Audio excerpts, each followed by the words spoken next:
The best way to teach people critical thinking is to teach them to write. And I made this little thing that I put online. It's, I don't know if maybe is it in the Psych 434 website? Did I post that rubric for essay writing? But I don't think it actually went through. I think it is still on 430. That's how I got it. Is it not on 434? Is that not working? The email must not have gone through when you were doing it. Oh. Yeah, but I still found it. It's still in 430. Oh, okay. Well, there's an essay. Oh, that's too bad. It's not on the Psych 434 website even? I didn't check. Because I updated it. Anyways, I have this guide to writing that if it isn't on the 434 website, it is definitely on the 430 website. And it steps people through the process of writing. Because what's happened now, it's very hard to teach people to write because it's unbelievably time intensive. And like marking a good essay, that's really easy. Check A. You did everything right. Marking a bad essay? Oh my God. The words are wrong, the phrases are wrong, the sentences are wrong, they're not ordered right in the paragraphs aren't coherent, and the whole thing makes no sense. So trying to tell the person what they did wrong, it's like, well, you did everything wrong. Everything about this essay is wrong. Well, that's not helpful either. You have to find the few little things they did half right, and you have to teach them what they did wrong. It's really expensive.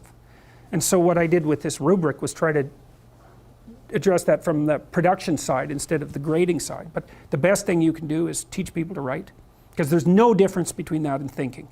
And one of the things that just blows me away about universities is that no one ever tells students why they should write something. It's like, well, you have to do this assignment. Well, why are you writing? Well, you need the grade. It's like, no, you need to learn to think.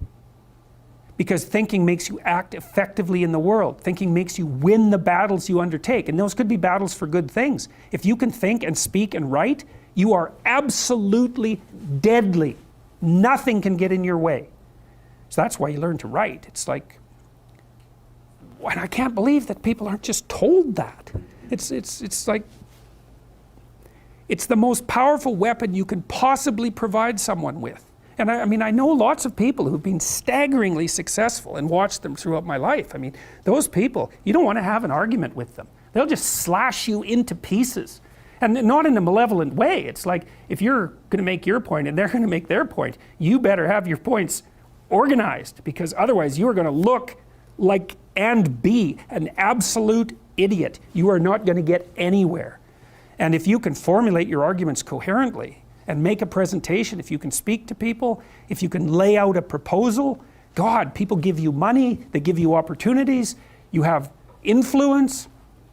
That's what you're at university for. And so that's what you do. Is you're in English, right? And yeah, in languages anyways. It's like, yeah, teach people to be articulate, because that's the most dangerous thing you can possibly be.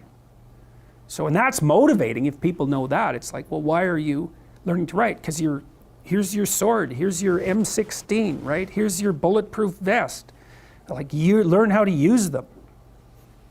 But it's an endless mystery to me why that isn't made self-evident. So that's the sort of thing that can drive you mad trying to sort out. It's like there's a conspiracy to bring people into the education system to make them weaker. So I guess that keeps the competition down. Maybe that's one way of thinking about it. If your students are stupid, they're not going to challenge you. To move forward, you know. I mean, I've dealt with lots of people who have anxiety disorders, you know. And one thing about people who have anxiety disorders is they are not mysterious to me. I understand. It's no problem for me to understand why people have anxiety disorders, or why they're depressed, or why they have substance use problems. The mystery to me is always why people don't have all of those things at once, because everybody has a reason to be anxious. In fact, we have the ultimate reason to be anxious because we know that we're vulnerable and we know that we're going to die. And how you can not be anxious under those circumstances is a great mystery. It's a massive mystery. And the same thing applies with regards to depression. And then the same thing applies to some degree with regards to drug and alcohol abuse. As I said last week, there's plenty of reasons to drown your consciousness in alcohol, that's for sure. We could refer to the aforementioned anxiety and depression, not least.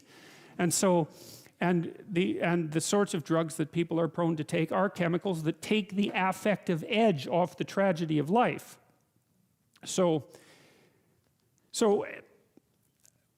back to the issue of fear. I mean, Abraham is self-conscious, that's what this commentary says, but the thing is he moves forward despite that. He's self-conscious and he knows the danger, but he moves forward despite that. And that's actually the appropriate response in the face of actual non-naive understanding of what constitutes life. Like if you're naive and you move forward, it's like, well, what the hell do you know?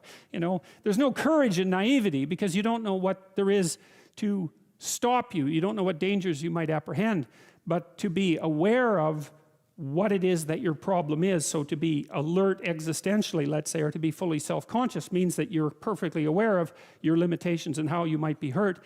And then to make the decision to move forward into the unknown and the land of the stranger. Anyways, I would say that's one of the secrets to a good life. And I can say that really without fear of contradiction, I would say, because the clinical literature on this is very, very, very clear. What you do with people who are afraid, and to some degree depressed, but certainly anxious, is you lay out what they're anxious about, first of all, in detail. What is it that you're afraid of? What might happen? And then you decompose it into small problems, hypothetically manageable problems, and then you have the person expose themselves to the thing that they're afraid of, and what happens isn't that they get less afraid. That isn't what the clinical literature indicates exactly. What happens instead is they get braver. And that's not the same thing, right? Because if you get less afraid, it's like, well, the world isn't as dangerous as I thought it was, you know, silly me.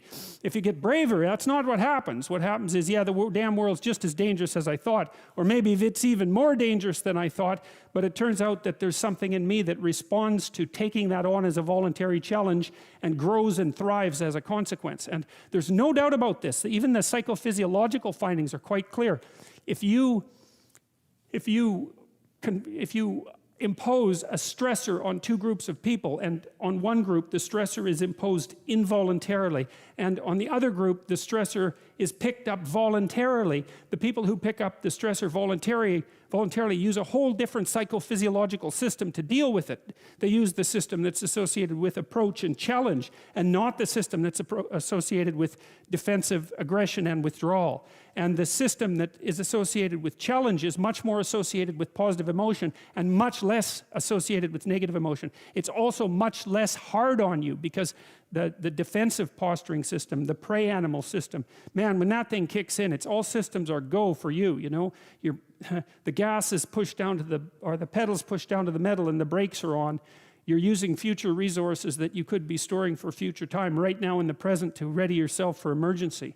So there's nothing simple or trivial at all about the idea of being called to move forthrightly forward into the strange and the unknown. And there's a real adventure that's associated with that, right? So that's an exciting thing, which is part of the reason why people travel. And then also to see yourself as the sort of creature that can do that, is willing to do that on a habitual basis, is also the right kind of tonic for, I hate this word, for your self-esteem. You know, because the self-esteem has nothing to do with feeling good about yourself. As I already mentioned, there isn't necessarily a reason why a priori you should just feel good about yourself. But if you can view yourself acting in a courageous and forthright manner and encountering the world and trying to improve your lot and taking risks, you know, in a non-naive way, well, then you have something that you can comfort yourself with at night when you're wondering what the whole damn point of your futile and miserable life. And that's necessary because it's often the case that you wake up at 4 in the morning, or at least sometimes the case that you wake up at 4 in the morning when things haven't been going that well and wonder just what the hell the point is of your futile and miserable life. You have to have something real to set against that. It can't be just rationalizations about how, you know, you're a valuable person among others, even though that's true. That's not good enough.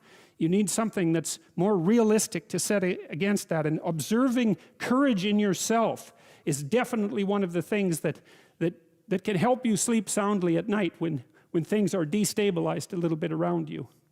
So I started telling you last week about this idea of the voyage to the underworld, and I want to tell you a little bit more about that. Jung in particular conceptualized the voyage to the underworld as a journey into the unconscious. And the unconscious for the psychoanalyst is a place of fantasy and dream and implicit presupposition and habit, and that's all correct. You know, there is an unconscious, and it's perfectly reasonable to conceptualize it that way. The big difference, I think, between the psychoanalysts and the later more empirical scientists is that the psychoanalysts sort of envisioned your psyche as a place of living partial personalities instead of cognitive computational systems. You know, they took into account the fact that you're alive and that the parts of you are alive. And you know, there's a neuroscientist named Gazzaniga. I don't know how to say his name. Gazzaniga. That's wrong. Gazzaniga. Yeah, I think that's it. Anyways, he did some of the earliest experiments on split brains. And so sometimes if you have intractable epilepsy, which I wouldn't recommend, by the way, one of the surgical procedures for mediating its negative effects is something called you cut the corpus callosum, and it's a very large structure in the brain that connects the two separate hemispheres. And you know, it's not obvious why we have two separate hemispheres, although I'll tell you a little bit about why I think it is. But anyways, they do communicate. And what Gazzaniga demonstrated was that you could tell one hemisphere something without the other one knowing, that both hemispheres were conscious and that the consciousness was somewhat independent. Really strange. It's very makes very interesting reading. You know, because it suggests that fragments of ourselves, you can think of, you have fragments of yourself within you that are like low resolution representations of you, you know, and the psychoanalysts would think of those more as, they're kind of like one-eyed giants. That might be a way of thinking about it if you were thinking about it in a fantastical way. So there's the angry you, and you know, you've all come in contact with the angry you. It's rather rigid. That's the first thing you might say about it. It's impulsive and short-term. It doesn't think much about the past, unless it's bad things about whoever you're angry at, in which case it thinks about them a lot. It's not too concerned with long-term future consequences, and mostly it wants to be right. And you know, when angry you disappears and normal you, assuming such a thing exists, reappears, you can be perfectly shocked about how angry you behaved. And in fact, sometimes if angry you really gets out of hand, like it might in a battle, in a war, it might do things that you just can't imagine that you would do. And under those circumstances, you can reveal parts of yourself to yourself that are so foreign and so horrifying that it will leave you with post-traumatic stress disorder. Because it is the case that many, but not all, people who suffer from post-traumatic stress disorder, especially if it's battlefield related, get it because of something they did rather than something they saw or something that happened to them. And that's really worth thinking about, you know. I mean, there's a lot of weird potential nested inside people, and you know, you don't see it under normal circumstances because the circumstances are normal. And part of the reason that we like the circumstances to be normal is precisely so that we don't see those parts of people we don't want to see. Well, this is a major problem because your initial conceptualization determines in part the strategies that you're going to use to investigate intelligence. And when you say, when you pare a sentence down to what is intelligence, the sentence is problematic because part of it is a question about if and how such a thing might manifest itself in the world. So there's a fact out there that, or a set of facts that corresponds to intelligence, but the other problem is, well, what do you mean when you say intelligence? And you kind of have to nail that down if you're going to have a conversation about intelligence that doesn't go entirely astray. And so you've got a definitional problem as well as an empirical problem. And so there have been, and this was especially true in the 1990s, people have been studying intelligence, IQ intelligence, since the 1920s, and it is a very well-established branch of psychology. One of the things I have to tell you about IQ research is that if you don't buy IQ research, you might as well throw away all the rest of psychology. And the reason for that is that the psychologists, first of all, who developed intelligence testing were among the early psychologists who instantiated the statistical techniques that all psychologists use to verify and test all of their hypotheses. So you end up throwing the baby out with the bathwater. And the IQ people have defined intelligence in a more stringent and accurate way than we've been able to define almost any other psychological construct. And so if you toss out the one that's most well defined, then you're kind of stuck with the problem of what are you going to do with all the ones that you have left over that are nowhere near as well defined or as well measured or whose predictive validity is much less and has been demonstrated with much less vigor and clarity. Anyways, despite all that, people have posited a number of different intelligences, and reasonably so, because if you think of intelligence as that which might move you forward successfully in the world, obviously there's a fair number of phenomena that are associated with individuals that might fit into that category. So we have people have made these distinctions. Bob Sternberg, for example, has distinguished between practical versus analytical intelligence, and he kind of thinks of practical as like street smarts and has attempted to dissociate that from the kind of analytical intelligence that characterizes more straight IQ research. I don't think he's done it successfully as well at all, and since the 1990s, interest in his practical intelligence has declined precipitously, because when it is matched head-to-head with standard IQ intelligence, the IQ intelligence eats up all the variability.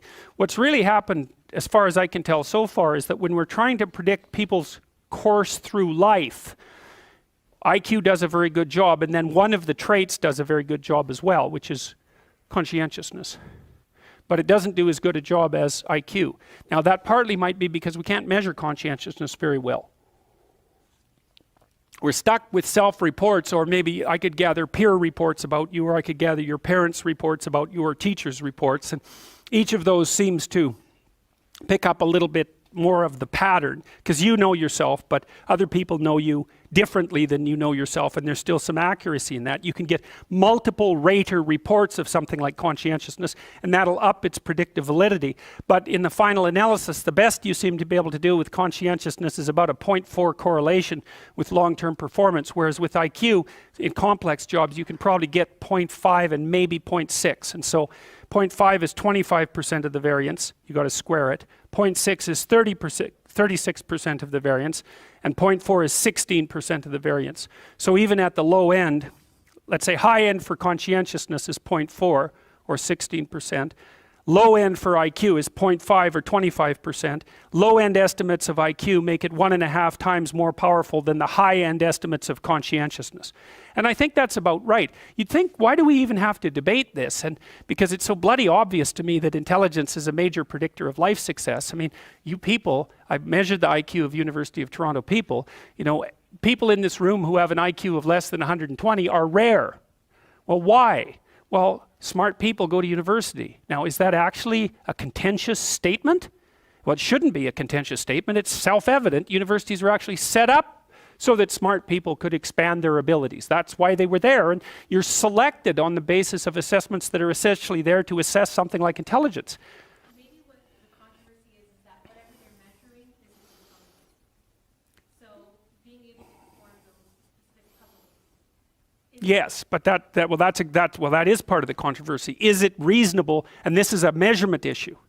And that's why I've been instructing you to some degree in psychometrics, because we actually know how to do this. We know how to answer that question. So let's take a look at how intelligence has been assessed and why, and then you can make up your own mind. Anyways, here's some of the examples of other forms of intelligence. And so then the question is, well, what does it mean to have a different form of intelligence? Would form A and form B be completely uncorrelated? like extroversion, say, and neuroticism, or would they be slightly correlated, or would they be highly correlated? And then you might ask, well, how highly correlated do they have to be before they're the same thing? Or how uncorrelated do they have to be before they're different things? And actually the answer to that comes down to something like practical utility. It's like, imagine I'm trying to figure out how well you'll do in university. And I measure one thing, and it's correlated at 0.7 with another thing I measure about you. Then I might say, well, are those two things the same or different? They're pretty highly correlated. You're high in one, it means you're going to be high in the other. Well, so is there any utility in measuring both things? And the way you figure that out actually is you do it statistically. So we take the target, which might be your performance across university. And then we say, well, can we predict your performance across university better by using one variable or two variables? So we would enter them both into a regression equation. All a regression equation does, it's quite simple. So you're trying to predict a target, and the regression equation tells you how well you can predict that target if you know another fact. Now then it gets a little complicated because that's a correlation. How well you can predict B with A. Well, a regression will say how much you can predict C if you know A and B, or A and B and C and D and E, because you can use multiple predictors, and you can weight them. So it might be 2 times A plus 1 times B equals C. And that's all a regression equation does. It's just multiplication and addition. Very, very straightforward. And so two variables are sufficiently different functionally if you can use both of them simultaneously to predict something of interest. So again, it's a tool-like approach. This is how the psychometricians do it. Is something real? Well, it's real if you can measure it and it helps you predict. That's how it's defined. So then you might say, well, are there these multiple intelligences? Well, the first question would be, well, what do you mean by are there? And the answer to that would be, well, let's specify the question, since we're going to be scientific about it. Let's predict how well people do in university. We'll start with the assumption that intelligence, if intelligence isn't associated with university success, then you're probably not talking about intelligence. Now you could argue that, right? Because you could say, well, intelligence has nothing to do with university success. But that's a definitional matter. We'd have to agree to begin with. Is it reasonable to start with the presupposition that intelligence and university success share something in common? Well, I think you have to be daft to deny that initial proposition, although you could. Because you could say it was privilege or socioeconomic status or any number of sociological phenomena, and some of those are obviously relevant. Social class, for example. Because, you know, if you're in a higher social class, and all things being equal, intelligence included, if you're in a higher social class, you're more likely to go to university than you are if you're in a lower social class. So there's other factors that are going to influence whether or not you do well in university, but we're going to assume that one of them might be intelligence. Well, then you would ask, well, if you measured social intelligence, so that's, what do they call that? Social intelligence? No, emotional intelligence, which does not exist, by the way. Emotional intelligence, moral intelligence, linguistic, musical, logical, mathematical, spatial, body kinesthetic, interpersonal, and interpersonal. All different forms of intelligence. Okay, so to answer the question of whether they exist, what you do first is pick a target, prediction of university performance. Then you make a measure for each of them. Then you test to see if the measure measured the same thing across multiple instances within the same person. That's a reliability test, because what the hell good is your ruler if it stretches when you use it? It has to measure the same thing multiple times. And then you would say, okay, we'll take all these different intelligences measured the way we've decided to measure them. The first thing we'll do is see how highly correlated they are, because if they're two of them are completely correlated, then you have one, you don't have two, because that's virtually the definition of one instead of two. You can factor analyze them and see if you can pull out what's common across all of them. That's another thing, because then you might say, well, intelligence is what's common across all the measures of these intelligences. It's a proposition, it's not a fact. You have to decide if you're going to agree with it. But that, if you were going to do that, you'd use a factor analysis. And you'd say, well, if someone was more likely to be musical, if they were also high in linguistic ability, and more likely to be logical and mathematically inclined if they had high spatial ability, etc., then you'd be hypothesizing that there was one factor behind all of those manifestations that's somehow similar. And maybe there wouldn't be. And then you'd take all your measures and you'd put them in something like a multiple regression analysis, and you'd predict your target, university performance. And then maybe you'd say, well, wait a minute, let's not just use university performance. Let's use junior high performance, high school performance, university performance, and job success. And then let's say that the only things that predict success across all of those categories and that are the same we're going to define as intelligence. Well, that's basically how you end up with IQ. You could say that IQ is what's common across all possible sets of intelligence tests. Now, people are going to debate that because you still have to define what constitutes a test. But the way the psychometricians have managed it and have taken care of this, at least to some degree, is to say, well, we're not going to define everything that we measure as intelligence. So extroverted people are more socially fluent. Are we going to call that intelligence? No. We're going to call that personality. We're going to call that extroversion. And we're going to call stress tolerance. You could say, well, if you can tolerate more stress, you're more intelligent. It's like, well, no, that isn't how we've defined it. We're going to define that as being lower in neuroticism. If you're cooperative, you're more intelligent. That's emotional intelligence. Well, what? You're less intelligent if you're competitive? Well, no. So we've parsed that off to agreeableness. So then the question might be, is there anything left of these so-called intelligences once you control for personality and IQ? And the answer is no. Nothing. Nothing left of them.